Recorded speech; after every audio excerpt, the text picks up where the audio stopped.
Здравейте, приятели! Сега ще ви покажа цялата серия на Ферари. Колички, които се взимат от бензиностанциите Shell. Преди се вземаха, не знае от коя година, се опитвам да видя, но не пише. Ето, това е най-старият модел от колите. Не е най-старият произведен от... Не е най-старият от самата бензиностанция. Ако гледаме истинските такива коли, това е най-старият модел. А това е именно Ferrari 250 GTO. Ето, виждате колко е стилно. Стара, но модерна. Това е готин олдтаймер.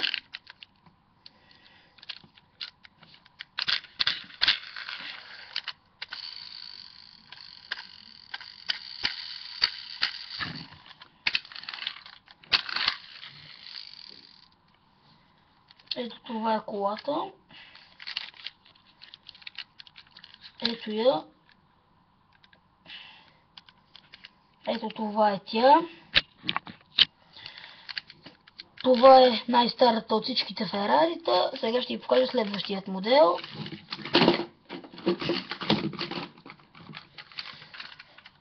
Именно Ferrari F40. Ето го моделът. Лети си колко по-нов е от другото. Срещата в играта Grand Theft Auto Vice City. Това е количката.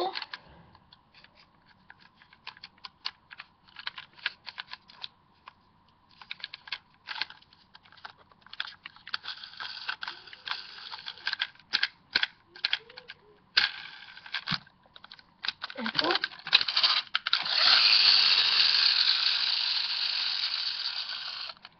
И така, нека преминем към следващият модел. А това ще бъде Ferrari 360 Challenge Straddle. Ето го. Тази кола ми изглежда много годин вид Ферари. Ето я. Това може би е едно от любимите ми Ферарита. Вижда се стилати.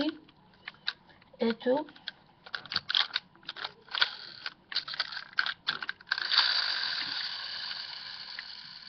Така. Ето, четирите яспуха. И това е колата. Нека преминем към следващата количка. Подобното Ferrari F430 Challenge. Купето е абсолютно същото като на предишната, но има малки подобрения в дизайнът.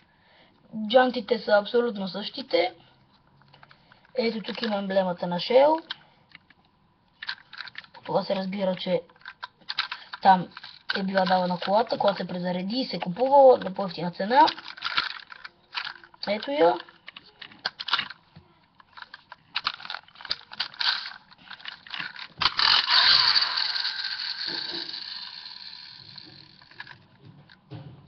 Ето, това е въпросната количка. Сега мисля да ви покажа следващата. Това е нова модификация. Ferrari 550 GTC. Ето го, това е колата. Много е готина.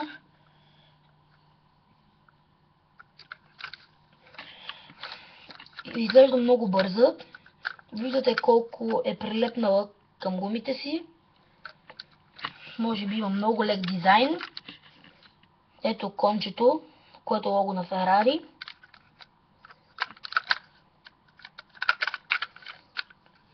Колата изглежда адски готина. Чудесно се вписва в серията на Ferrari колички за деца. Виждате огромният и спойлер. Всичките колички са много здрави. От пластмаса са. Ето тук ги купили. Това го издава, когато натисне гумата. Аз искам да го направя многократно.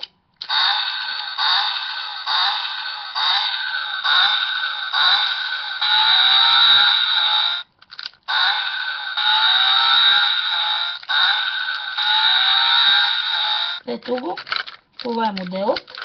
Сега ще преминем към следващия, който малко прилича с този, но само по самото купе, иначе има много нови подобрения. Това е Ferrari FXX.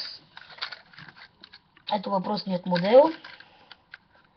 Виждате колко много е широк, виждате огромната му дължина, виждате наистина какъв голям вид е. За времето си е бил много модерна кола с хубавите модерни за тогава на време звезди. Това е била джантата, ето я. Наистина била бърза кола, ето долу изглежда като всички останали. Тук пише моделът и FX, няма кой знае колко голям спойлер. Ето има типичните за бързите коли, спортни или линии.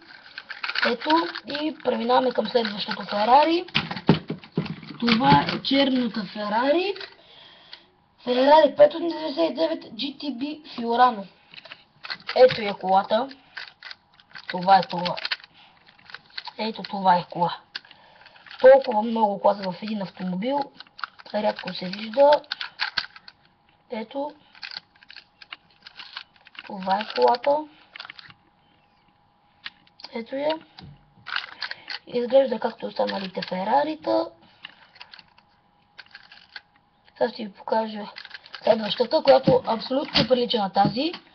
Но обаче моделът и заигра много по-готин. Сега ще разберете. Ferrari 612 с кейджлети.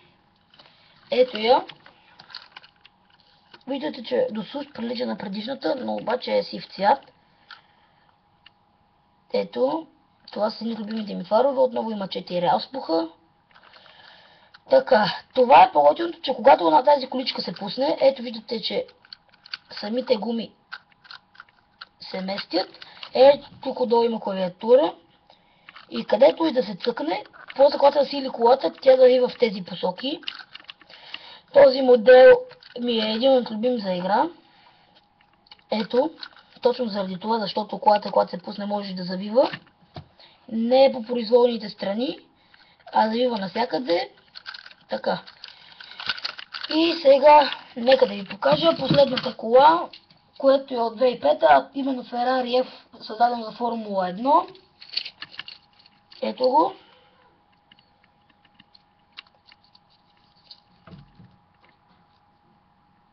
Така, тук съм махнал едната гума, за да видите как изглежда. Ето, сега ще махна и другата. Ето. Хубаво изглежда, много хубава кола. Вероятно е много бърза. Така. Ето я гумата, може да се махне. Също така после може да се постави. Мисля да не махам другите. Мисля, че е достатъчно този пример. Ето. Тук е място за шофьорът. Отново изключително бърза кола. Моделът отново е от бензиностанция Shell. И това е, което искам да ви покажа за тези коли. Ако ви е харесало видеото, коментирайте. Ако много ви е харесало, бъдете с палецът нагоре. Ако всичките ми видеа ви харесват или са ви покарали да се почувствате готино, моля, абонирайте се за моят канал. Благодаря ви предварително и до скоро!